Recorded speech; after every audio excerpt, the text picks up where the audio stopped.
Saludos amigos y bienvenidos a Construyendo Leyes, un programa en el cual en los próximos 30 minutos les daremos a conocer acerca del trabajo desarrollado durante esta semana al interior de las comisiones legislativas de la Asamblea Nacional. Aquí iniciamos. Esta semana, Presidenta de la Asamblea expuso alcances de proyecto de ley de recuperación de capitales. Comisión de Fiscalización inició trámite de juicio político contra exministro de Finanzas. Aprobado informe para primer debate de reformas a Ley de Comunicación.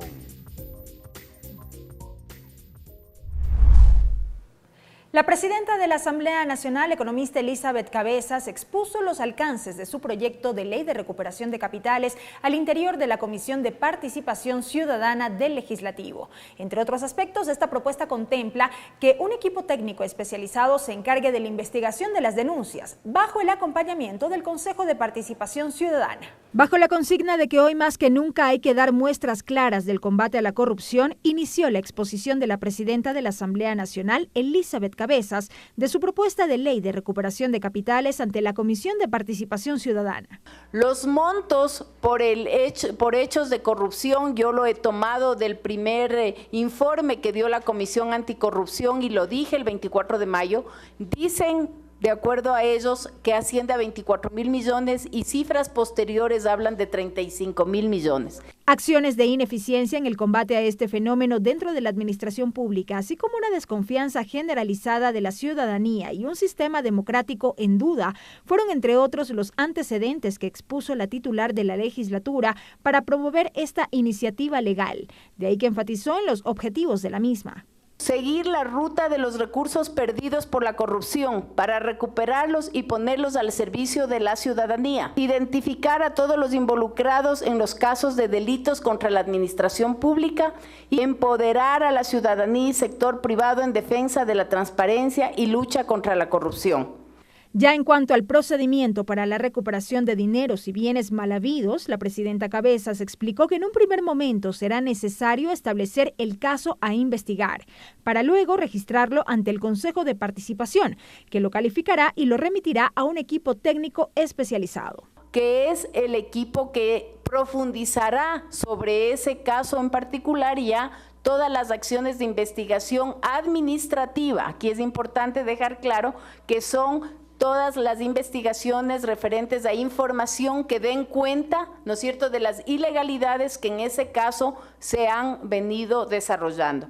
Este equipo técnico se conformará a partir de la participación de la ciudadanía organizada, por lo que no se generaría burocracia, dijo la proponente. ¿Por qué? Porque los equipos técnicos especializados no son empleados del Consejo de Participación, son ciudadanos que se agrupan, que avala el Consejo de Participación, sí, y que empiezan a actuar de la mano del Consejo de Participación para tener un control y no dejarles al libre albedrío que hagan cualquier cosa. Enfatizó además que en el marco de la investigación se garantizará la reserva y buen uso de la información, así como la protección a los involucrados y que los resultados de la misma se remitirán a la Fiscalía para que emprenda las acciones legales pertinentes. Una vez recuperados los recursos, el dinero recaudado tendrá que ser canalizado por las vías correspondientes, como son las cuentas corrientes del Banco Central del Ecuador, evidenciarse eso obviamente y registrarse como un tema de recuperación de fondos provenientes de estos actos ilícitos y luego también ser invertidos en actividades sociales y en los programas sociales que el país tanto requiere. Tras haber escuchado a la proponente del proyecto, corre el plazo para que la comisión inicie el proceso de socialización de esta propuesta y reciba aportes de distintos sectores para la elaboración del informe para el primer debate. Belkis Sánchez, Televisión Legislativa. La Comisión de Fiscalización inició con el tratamiento de la solicitud de juicio político que fue presentada en contra del exministro de Finanzas, Carlos de la Torre. Al exfuncionario se le acusa de una presunta mala utilización de los recursos que debían ser destinados para la reconstrucción de Manabí y Esmeraldas. La mañana de este miércoles 5 de septiembre, la Comisión de Fiscalización abocó conocimiento de la solicitud de juicio político en contra del exministro de Finanzas, Carlos de la Torre. María José Carrión, presidenta de la Comisión de Fiscalización, indicó que este es el paso previo al juicio político. Una vez que se ha calificado esta presentación, se notifica a las partes y a partir de esto se señala día y hora para las pruebas de cargo, que yo creo que será máximo lunes de la semana que viene, y las pruebas de descargo que yo la dejaré para siguiente lunes o viernes, viendo el cronograma de los 15 días. El argumento para llamar a juicio político a Carlos de la Torre es una presunta mala utilización de los recursos destinados para la reconstrucción de las provincias de Manabí y Esmeraldas, afectadas por el terremoto del 16 de abril del 2016. Raúl Tello recuerda que fue el mismo Carlos de la Torre quien reconoció el traslado temporal de $300 millones hacia la cuenta única del Tesoro Nacional. Y ese es suficiente causal para que él sea llamado a juicio político. Pero esta no es la única tarea que tiene la Comisión de Fiscalización. Carla Chávez explica que una vez concluido este trámite, iniciarán con la solicitud de juicio político en contra del exministro de Agricultura, Rubén Flores, quien aseguró que hay sectores que pagan $1,5 millones por el puesto de ministro. Bueno, eso es muy grave y eso tiene que investigarse. Eso ya está siguiendo su curso en la Fiscalía, pues y tienen que hacerse las investigaciones respectivas. Raúl Tello cree que estos pedidos de juicio político se los tramitará a destiempo. Y yo considero de que estos juicios políticos, existiendo las causales, deberían de tener un trámite absolutamente rápido. La primera comparecencia en la Comisión de Fiscalización está prevista para la próxima semana. Ricardo Bravo, Televisión Legislativa. Con 9 votos a favor fue aprobado el informe para segundo debate del proyecto de reformas al Código de la Producción, Comercio e Inversiones. Entre otros aspectos, esta propuesta busca crear polos de desarrollo económico, así como la reactivación de las zonas que quedaron afectadas tras el terremoto del 2016. Para el legislador Guillermo Celi, urgen las reformas al Código Orgánico de la Producción, Comercio e Inversiones para el establecimiento de polos de desarrollo. Asegura que se necesita voluntad política e inversión nacional y extranjera. Las obras que han sido construidas con la plata de la solidaridad del pueblo ecuatoriano, que son $1.620 millones, van a tener una prohibición de cobro del impuesto de la contribución especial de mejora a aquellos contribuyentes en cada una de estas localidades, Manabí y Esmeralda. El asambleísta Celi considera que crear zonas turísticas en Esmeraldas y Manabí con seguridad jurídica para los inversores permitirá que estos sitios logren el desarrollo de la mano de la Ley de Fomento Productivo, pues establece beneficios tributarios para quienes apuesten a este sector turístico del país. Dentro de los polos de desarrollo están las zonas especiales de desarrollo económico, entre ellas la que creamos bajo mi propuesta de sede turística, pero también se incorporan lo que son parques industriales, todo lo que signifique un mecanismo para generar empleo. La comisión también analizó el anteproyecto de ley orgánica reformatoria al Código Orgánico de Organización Territorial, Autonomía y Descentralización COTAD. Los legisladores piden eliminar la Superintendencia de Ordenamiento Territorial. El legislador Javier Cadena se pronunció. Esa fue una injerencia que quiso hacer y lo hizo el gobierno de Rafael Correa para poder tener controlados los territorios y tener controlado especialmente las municipalidades. En el proyecto de ley orgánica reformatoria al artículo 358 del Código Orgánico de Organización Territorial, Autonomía y Descentralización, Javier Cadena señaló que se busca que los concejales ya no sean considerados funcionarios públicos. Es lo que ha pasado en muchos gobiernos seccionales. Los concejales no hacen nada y van una vez por sesión y ganan el 50% de la remuneración. Con las reformas al Código Orgánico de la Producción se espera un efecto socioeconómico positivo en el país. Clever Aranda, Televisión Legislativa.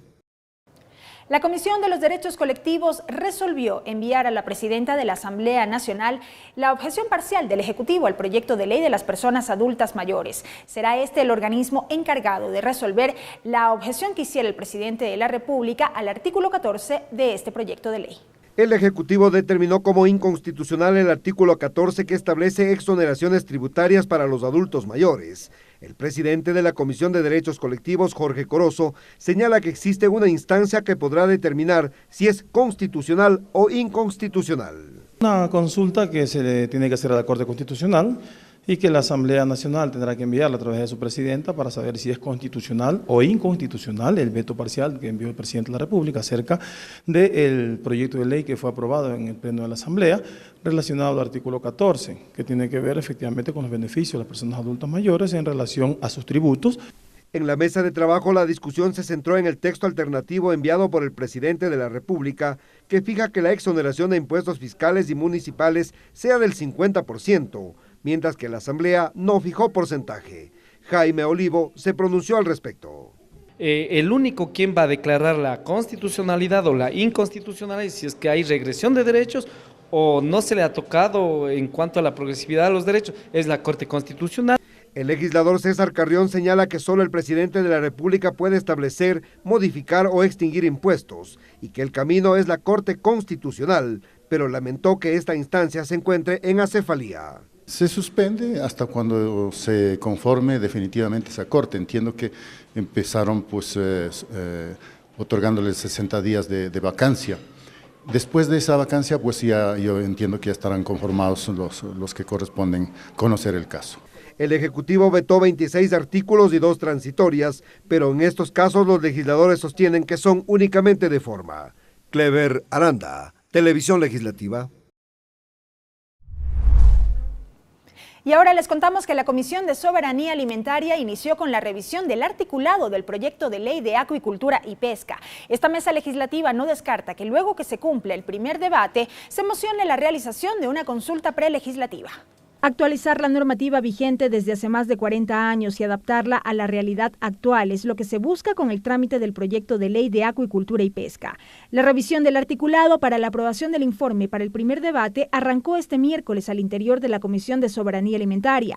Así lo destacó su presidente, el asambleísta Ricardo Zambrano. Y es necesario insertar a estos sectores que son muy importantes y que son grandes aportantes al erario nacional con legislación moderna, incluyente y que obviamente signifique un gran empuje para quienes están dentro de estos sectores. Al momento, esta propuesta contempla, entre otros temas, aspectos como la creación de un órgano de control adscrito a las actividades pesqueras y acuícolas, así como el ordenamiento del sector.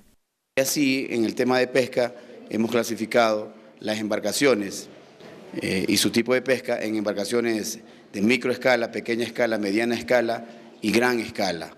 Las dos primeras como pescas artesanales, la intermedia como una pesca que ya incorpora aparejos mecanizados y la cuarta, es decir, la de gran escala, ya es una pesca industrial de gran envergadura. De acuerdo al calendario trazado por la mesa, el informe para primer debate estaría listo hacia finales de noviembre próximo y no se descartaría mocionar la realización de una consulta prelegislativa. Tomar en consideración que cuando hablamos de pesca, se podría presumir que se están afectando derechos de pueblos como el pueblo cholo o de nacionalidades que están de una u otra manera arraigadas en el perfil costanero del Ecuador.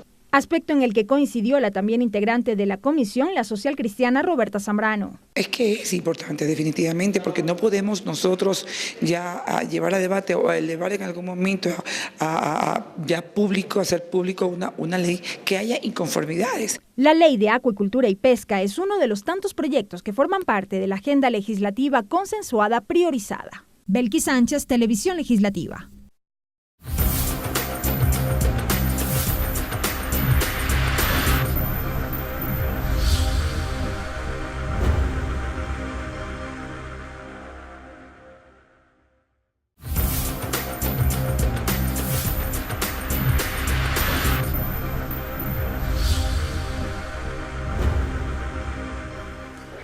Gracias por acompañarnos aquí en este programa Construyendo Leyes. Les contamos que uno de los temas que marcó el trabajo legislativo esta semana tiene que ver con la aprobación del informe para el primer debate del proyecto de reformas a la Ley Orgánica de Comunicación.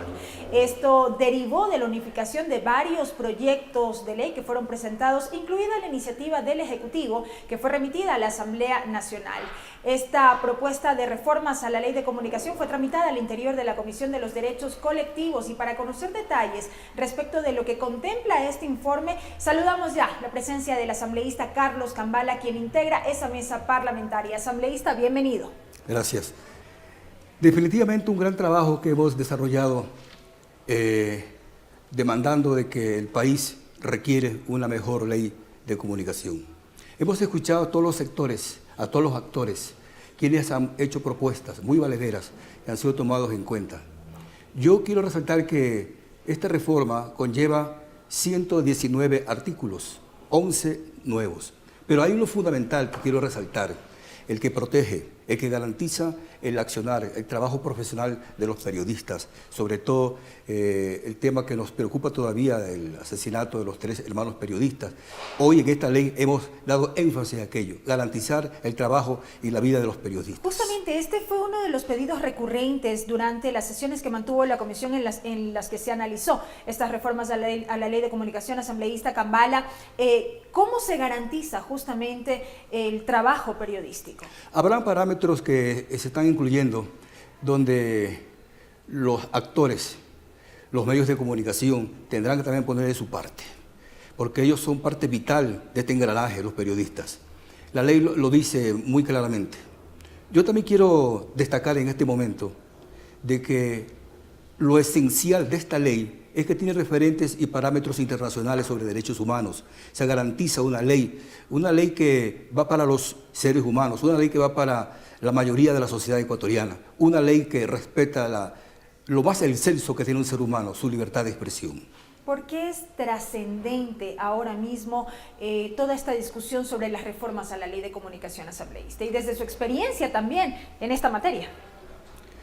Toda mi vida he estado detrás de un micrófono. Definitivamente yo me siento honrado de que el destino y el escogimiento del pueblo de la península me diera esta oportunidad. Y mire usted, construyendo esta ley, definitivamente no se vivía, y decirlo muy honestamente al país, una libertad absoluta. Muchos trabajábamos con miedo detrás del micrófono. Yo creo que estos nuevos aires, y en esto quiero destacar la posición del señor presidente ecuatoriano, que ha tenido la valentía y la decisión y el eco de la mayoría de los ecuatorianos para ir tejiendo una mejor ley que beneficia a todos los ecuatorianos en el aspecto de la niñez, de la juventud y sobre todo a toda la sociedad ecuatoriana. Garantizamos que habrá un mejor quehacer periodístico en el país. A partir de estos temores a los que usted hace referencia respecto de lo que ha sido la aplicación de la ley de comunicación hoy vigente, ¿qué es lo que se corrige con esta reforma? Se corrigen, por ejemplo, que todo ecuatoriano tiene acceso a un medio de comunicación, a recibir una información constatada, una información limpia, una información idónea, transparente, una información que no tenga un doble fondo. Y también la responsabilidad de opinar, de decir las cosas con absoluta transparencia. Un medio de comunicación que es el actor en esta ley, tendrán también una garantía. Y sobre eso, en estos días, hemos recibido la presencia de los señores que integran los medios de comunicación a través de sus instituciones como AER. Ellos han hecho propuestas muy valederas que están siendo estudiadas. Y quiero también destacar la posición de la dignísima dama que hoy por hoy también le ha dado un giro a la Asamblea. Nuestra presidenta los recibió y le dio también a ellos una expectativa.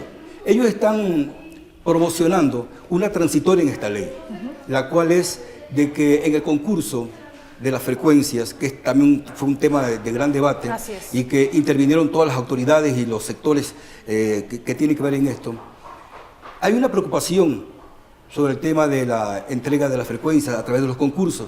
Ellos están pidiendo de que medios de comunicaciones que han cumplido los parámetros conceptuales del contrato y que lo han hecho en forma transparente, lo han hecho cumpliendo todos los requisitos, se les dé la oportunidad para que sea una renovación inmediata. Pero tampoco lo vamos a hacer en combo y que todo el mundo... ¿Cómo sería ahí el mecanismo entonces? Lógicamente que se respete todos los trámites que se han hecho, ¿no? Y que se hayan cumplido los requisitos que demanda el concurso. Y darle, por ejemplo, hay casos en que tenemos que resaltar aquello. Medios de comunicaciones que son íconos en el país, por decirle un ejemplo, Cristal, Radio de Guayaquil, Visión acá en Quito, son estamentos, son entes jurídicos que se han formado con un derecho que tiene la audiencia, porque hay que respetar la audiencia que tiene un medio de comunicación, que eso es una parte tan esencial, eso no es por gusto. Ganarse la audiencia de un público es un tesoro. Por ello, eso vamos a valorar y creo que ese es mi concepto como persona y como asambleísta, daré mi respaldo en tanto y en cuanto a lo que he manifestado. Brevemente, asambleísta, además de este tema que usted cita, hubo dos aspectos que también marcaron la discusión y parte de la esencia de este proyecto de reformas. Tiene que ver, de un lado, con la eliminación de la figura del linchamiento mediático y de otro lado, la eliminación de la Superintendencia de Información y Comunicación. Sobre este último punto, ¿cómo quedan las competencias que tenía esta entidad? Créame que el 100% de ecuatorianos ha aceptado y maravillosamente de que ya no va a existir la Supercom. Definitivamente es un acierto. Estas dos instituciones que usted me acaba de mencionar, Supercom y la Cordicom, hay nuevos estamentos. Se está pidiendo que se conformen con los protagonistas, con los medios de comunicación, con los periodistas. El Cordicom, la conformación del Cordicom. Correcto. Con la participación de la academia, con la participación de los representantes de los afrodescendientes ecuatorianos, de toda la interculturalidad en el país, o sea, con más un abanico más abierto para que tenga voces y criterios y se den cosas más importantes para el país. Y en tanto a la Supercom que desaparece, en eso también todavía no está claro el tema, porque la Contraloría también manifestó en la revisión de los concursos de que esta entidad, como es la que se está manifestando en esta entrevista, tendrán ellos también incursionar en un detalle tan importante, la Defensoría del Pueblo me refiero. Ellos no quieren aceptar de pleno esta situación, lo van a hacer siempre y cuando haya las garantías también, porque ellos no pueden ser juez y parte en este sentido. Correcto. Correcto, sin duda alguna hay expectativa respecto de lo que será este primer debate. Lo veremos ya en los próximos días cuando así lo resuelva la presidenta de la Asamblea, convocar a la sesión de pleno correspondiente. Finalmente quisiera entregar un mensaje al país. ¿Cómo no? De que esta ley ha sido tratada, construida con absoluta transparencia. Hoy los nuevos asambleístas que estamos al frente de esto somos gente nueva en la política, pero con un valor humano de hacer las cosas bien, a cambio de nada. Correcto. Estamos junto al gobierno haciendo las mejores leyes para el país. Gracias. La presencia del asambleísta Carlos Cambala, quien integra la Comisión de los Derechos Colectivos, a propósito del informe para primer debate del proyecto de reformas a la Ley Orgánica de Comunicación. Es tiempo de una nueva pausa, amigos.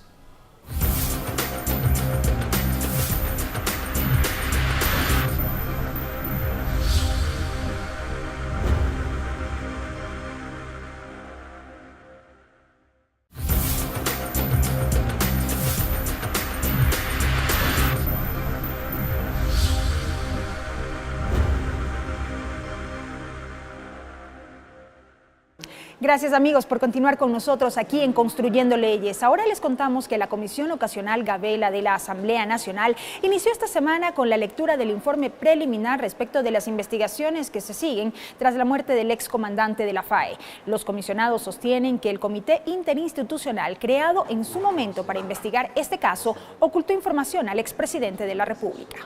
La secretaria de la Comisión Ocasional inició con la lectura del informe preliminar respecto de las investigaciones sobre las causas que motivaron la muerte del ex general de la FAE, Jorge Gabela. César Litardo sostiene que el perito Roberto Mesa elaboró el tercer informe.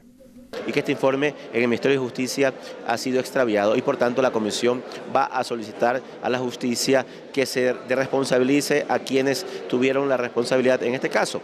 Asimismo, la Comisión concluye de forma preliminar que el Comité Interinstitucional, creado durante el gobierno del expresidente Rafael Correa para investigar las causas de la muerte del ex general de la FAE, tuvo inconsistencias en su trabajo. Esas son las dudas que nos dejan. ¿En qué momento el comité toma una decisión de cambiar el concepto del tercer informe que decía que era crimen organizado? Yo pregunto, si el exministro Lara dijo que él vio el informe, que él lo tuvo y que leyó los nombres, o sea, yo le pregunto, si yo hubiese sido ministra y me llega una cosa como esa, corro inmediatamente a la Fiscalía. Patricia Ochoa, viuda de Gabela, también hace sus reparos al trabajo que realizó el Comité Interinstitucional.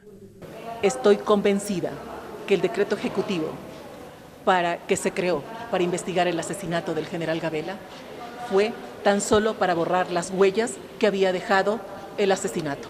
mientras que Yanine Cruz hace reparos al informe preliminar. Y hay que ser muy claros en saber quiénes son los que desaparecieron el documento, el tercer producto. No podemos tratar de direccionar a ciertos funcionarios. La mesa legislativa se reinstalará el próximo martes para culminar con la lectura del informe preliminar. El documento definitivo se conocerá el próximo 12 de octubre. Ricardo Bravo, Televisión Legislativa. La Comisión Ocasional que trabaja en las reformas a la Ley de Tránsito analiza la incorporación de un articulado que permita la recuperación automática de puntos. El informe para primer debate de esta propuesta estará listo en el mes de octubre. Luego de recibir al ministro de Transporte y Obras Públicas y al director de la Agencia Nacional de Tránsito, la Comisión Ocasional que trabaja en las reformas a la actual Ley Orgánica de Tránsito, Transporte Terrestre y Seguridad Vial, se reunió la mañana de este miércoles para continuar con la revisión de cada una de las modificaciones. Ana Belén Marín marcó su postura frente a una posible recuperación automática de puntos. Nosotros tenemos que generar actividades preventivas y las acciones preventivas es la educación vial. Las acciones preventivas es que las escuelas de conducción estén mucho más estrictas, exhaustivas en los procesos de capacitación. Marcelo Simbaña, de las filas del movimiento Creo, es optimista respecto de una recuperación automática de los puntos en las licencias de conducir. Este debería ser tratado como una especie de estímulo para los conductores que en al menos un año no hayan tenido infracciones a partir de la última. Fafo Gavilanes, presidente de esta comisión ocasional, cree que la recuperación de puntos debe darse cuando el conductor ya perdió los 30 habilitados en la licencia. La idea es formar, la idea es capacitar, la idea es prevenir, la idea es motivar, pero también la idea es de que usted, si es que comete infracciones de manera continua, pues sea sancionado. Freddy Alarcón, por su parte, es partícipe de un proceso de capacitación previo a la obtención de la licencia de conducir. De que se debe volver a los cursos obligatorios para conductores no profesionales también. Así como de la revisión periódica de los vehículos de transporte público. Así es, en la reforma volveremos a las 2 revisiones que anteriormente estuvo planteada. Este debate se da mientras que la cifra de muertos por el accidente en la vía Cuenca-Loja aumenta. Ya son 12 fallecidos. El informe para primer debate del proyecto de reformas a la Ley de Tránsito estará listo en el mes de octubre. Ricardo Bravo, Televisión Legislativa. Existe expectativa por el cumplimiento del pago de la compensación jubilar tras la firma del acuerdo interministerial para el efecto. Este fue tema de análisis al interior de la Comisión Ocasional de Jubilados esta semana, que por cierto observó aspectos de este documento. Si bien consideró como un aliciente la decisión del gobierno de derogar el acuerdo ministerial 094 suscrito por el anterior régimen y dar paso a uno nuevo para garantizar el pago de la compensación jubilar, la presidenta de la Comisión Ocasional de Jubilados del Legislativo, Norma Vallejo, hizo varias observaciones al documento. Estas fueron discutidas al interior de la mesa. Como es el caso de que no se está considerando a quienes les obligaron a renunciar con el literal A del artículo 47 de la Ley Orgánica al Servicio Público, en el cual solo se renunciaron, pero fue obligada por la institución y estas personas no están consideradas a partir de mayo del 2017. Y es que el documento que se dejó sin efecto en su artículo 9 eliminó la obligación del Estado de cancelar las compensaciones cuando los burócratas con nombramiento permanente renunciaran sin planificación previa y en función de la disponibilidad presupuestaria.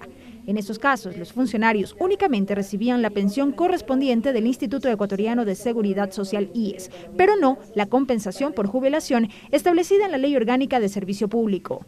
Ahora la expectativa se centra en el financiamiento para cumplir con la obligación del Estado. Así lo exponen los legisladores Elio Peña y Lenin Plaza. Y ahora nos queda exigir al Ejecutivo un cronograma serio y responsable sobre el pago a futuro. Lo que falta es dinero. El gobierno nacional no tiene los fondos necesarios, pero está sacando en la medida de las posibilidades dinero para ir pagando. Aunque todos reconocen que existe predisposición desde el Ejecutivo para viabilizar el pago, la mesa no descarta una reunión con las autoridades gubernamentales a fin de trasladar sus observaciones y preocupaciones, según dijo la legisladora Vallejo. Así es, vamos a poner en conocimiento directamente al señor ministro del Trabajo, pero también en la mesa técnica que está conformada interinstitucionalmente. De igual forma, la parlamentaria adelantó que se ha solicitado una reunión con el presidente Lenín Moreno para profundizar en este tema. Belkis Sánchez, Televisión Legislativa. Y de esta forma, amigos, concluye Construyendo Leyes. Recuerden que ustedes pueden seguir de cerca el trabajo de las comisiones de la Asamblea Nacional a través de sus cuentas en la red social Twitter. Será hasta el próximo viernes.